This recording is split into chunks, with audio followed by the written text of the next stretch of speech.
Comienza un nuevo día y hoy la idea que tenemos es visitar unos jardines cerca de la zona, pero antes vamos a almorzar y coger un poquito de fuerza.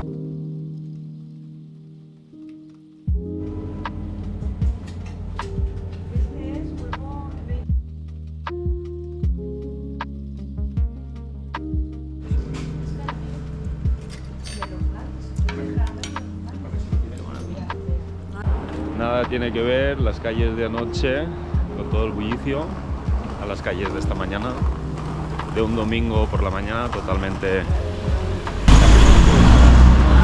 sin gente en la calle. Comienza un nuevo día entre las calles del mercado de Melloko. Acabamos de almorzar.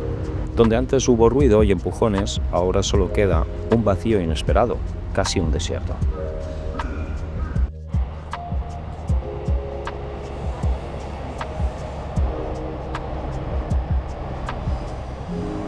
Hoy camino en sentido contrario al de ayer, cuando entré por primera vez en Melloko. Y es que en Tokio uno nunca llega a aburrirse. Aquí el acceso a la estación es rápido, casi intuitivo. Todo fluye con naturalidad. Estas líneas mueven a millones de viajeros cada día y la ciudad parece diseñada para no detenerse nunca. Nos desplazamos a otro punto de la ciudad, dejamos atrás el ritmo acelerado. Nuestro destino ahora es Shinjuku-gyoen, un espacio donde Tokio parece, por un momento, respirar.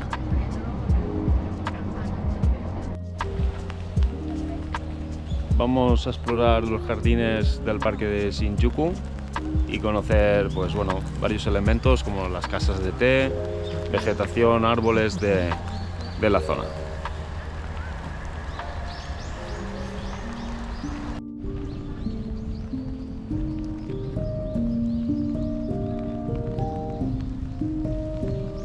Shinjuku no es un parque cualquiera. Aquí, en pleno corazón de Tokio, late un pasado que se remonta a tiempos feudales. Estas tierras fueron de un daimyo, un señor feudal del periodo Edo, antes de convertirse en jardín imperial en 1906, y más tarde en un espacio público abierto a todos tras la Segunda Guerra Mundial. Hoy, más de 58 hectáreas se despliegan frente a nosotros como un susurro de naturaleza entre rascacielos. Aquí conviven tres estilos distintos: el jardín tradicional japonés, con estanques y senderos que parecen tiempos suspendidos, el jardín del paisaje inglés, con amplios prados que invitan a la calma, y el jardín formal al estilo francés, donde los parterres dibujan líneas elegantes bajo la lluvia.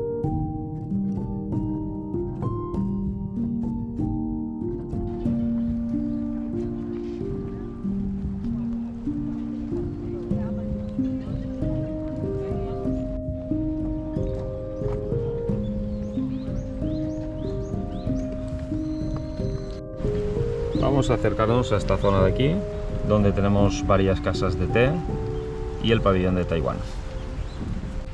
El agua del estanque se encuentra con un pequeño desnivel, se forma una cascada diminuta, casi un susurro líquido entre los reflejos del parque. Qué belleza de árboles grandes habitan esta zona. Sus troncos gruesos y sus ramas extendidas parecen sostener el cielo gris de Tokio. La lluvia resbala por la corteza, acentuando los tonos profundos del verde. Cada árbol parece tener su propia historia, susurrando calma en medio del parque.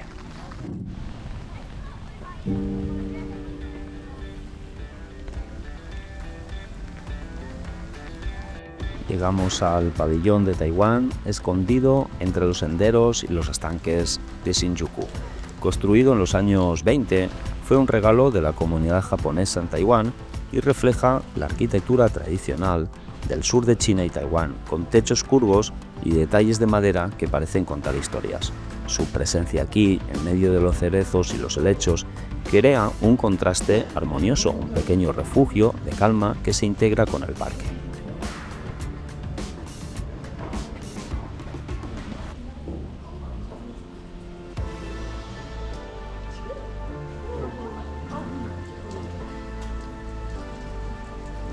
Nos despedimos del parque de Shinjuku en plena temporada de floración del cerezo. Ese momento que en Japón se llama Hanami, ver flores, y que va más allá de un paisaje bonito. Es una tradición milenaria que celebra la belleza efímera de las flores y la llegada de la primavera. Un instante breve que se vive con alegría, picnics bajo los árboles y contemplación compartida. Entre los árboles, el agua fluye por pequeños canales y cascadas diseñadas con un propósito. No son meros detalles estéticos, sino invitaciones a escuchar al presente.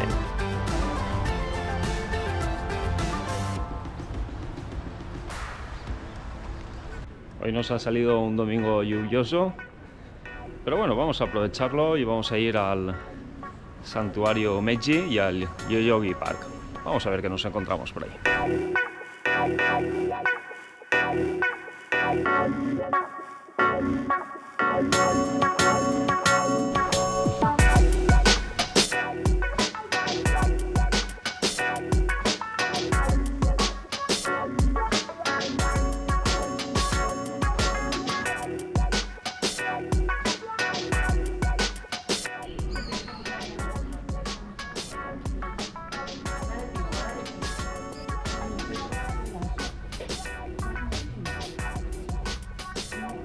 Estos momentos me transportan al mundo de Mario Kart. Una columna de gente con sus cars recorre las calles de Tokio, entre coches reales y semáforos como un juego que cobra vida.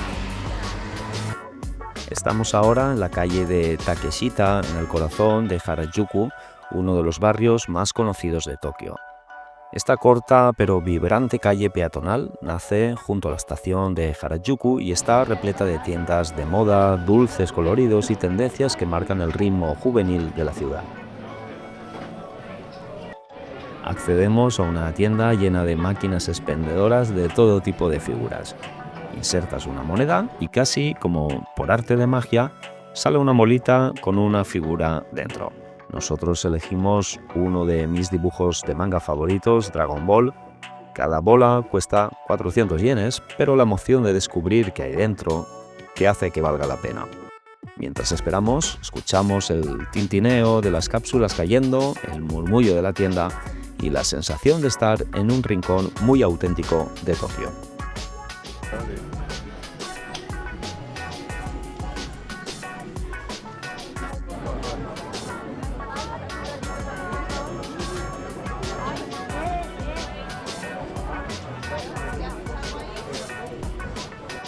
Frente a la cristalera veo una de las tiendas más frikis de Harajuku. Aquí no venden nada, pero puedes pasar un rato con mini cerditos.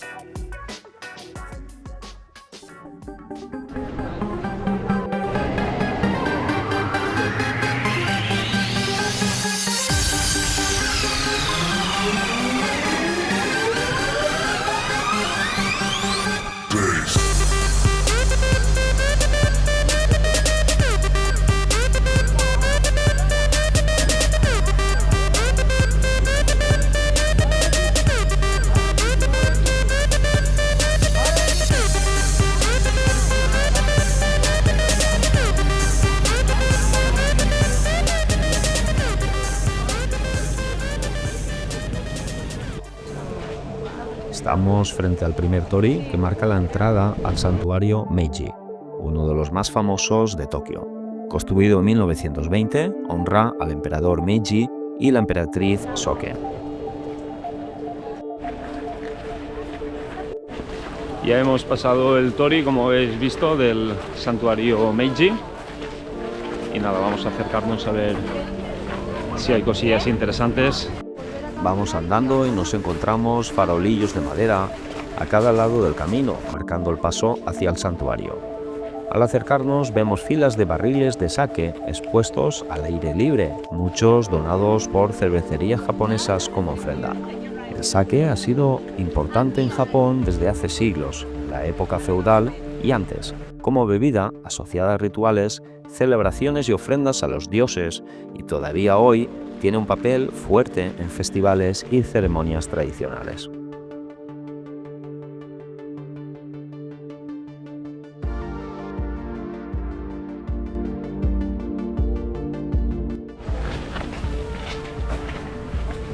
Hemos accedido por aquí en el primer torii y nada, ahora mismo estamos en esta parte y nos dirigimos a esta zona central.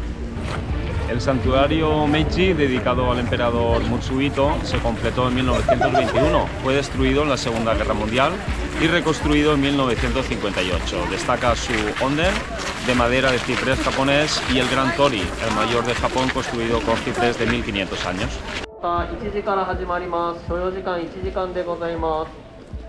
Ya nos encontramos junto a la entrada del santuario. Estas construcciones de madera son impresionantes. La puerta principal impone por la riqueza de sus tallados, cada detalle cuidadosamente trabajado. Uno puede quedarse un momento observando la madera y los grabados sin necesidad de palabras.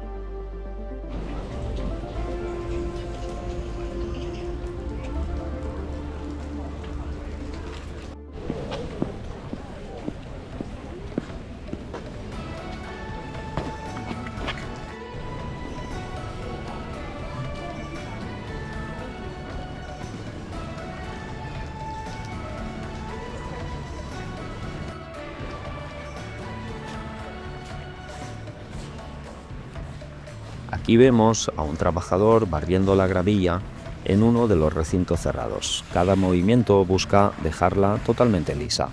Me impresiona el cuidado y la atención que ponen en cada tarea y cómo se entregan por completo su trabajo, concentrados y precisos.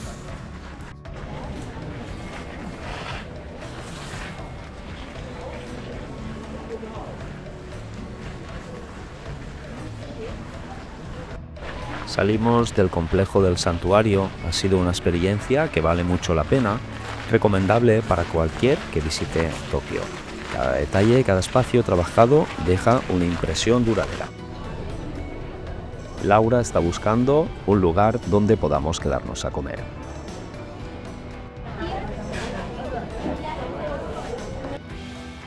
Y parece que lo ha encontrado. Es un lugar especializado en todo tipo de gyozas. Todo invita a sentarse y probarlas de inmediato. Y para merendar, pues si nos hemos quedado con hambre, nos dirigimos a un sitio muy especial. Preparan dulces increíbles y un café excelente.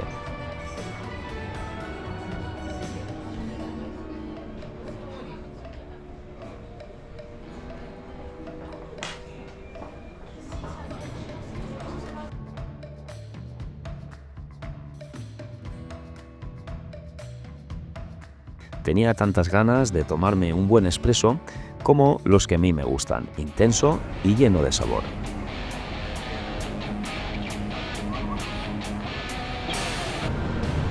Acabamos de tomarnos un café y un postre y ya tenemos ganas de cenar. Estamos por Shibuya y vamos a dar una vuelta por este barrio. Está anocheciendo y las luces de neón comienzan a encenderse en la ciudad. Los carteles y pantallas iluminan las calles, creando un espectáculo luminoso que transforma Tokio por completo.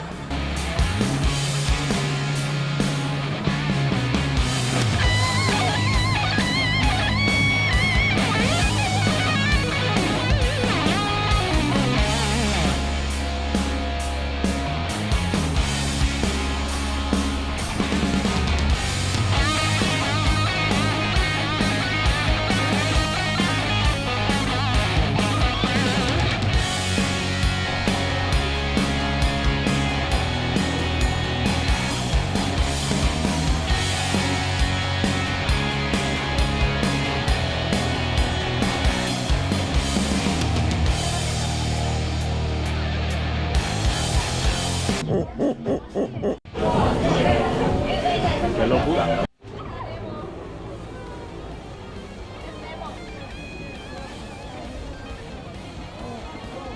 Entramos a todo tipo de tiendas por la zona. Están llenas de todo tipo de máquinas de cazamuñecos con pinzas que atrapan figuras de manera casi imposible. Cada máquina ofrece sorpresas diferentes y el sonido de las cápsulas cayendo llena el local. Es un lugar donde cada esquina tiene algo inesperado que descubrir, perfecto para los que disfrutan de lo raro y curioso en Tokio.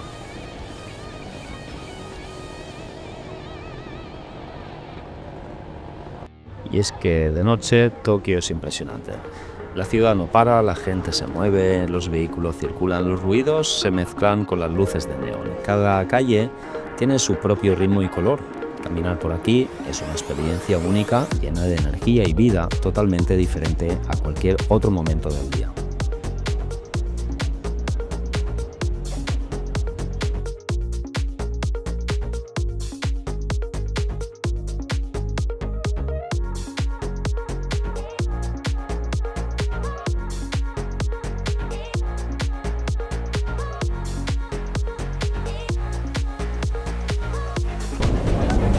Bueno, hemos tenido un día bastante interesante con plena ciudad, con las luces de neón, y vamos a ver si cenamos y recuperamos energía, ya que mañana vamos a hacer la excursión de los 5 lagos con la pagoda y demás. Así que mañana os contamos un poquito más. Hoy toca cenar distintos tipos de sashimis. El menú incluye salmón fresco, atún o toro, pez blanco, pulpo y más. Todo listo para disfrutar la auténtica cocina japonesa. Si aún no te has suscrito al canal, es un buen momento para que lo hagas, ya que este gesto me ayuda a continuar creando contenido de valor. Muchas gracias por tu apoyo.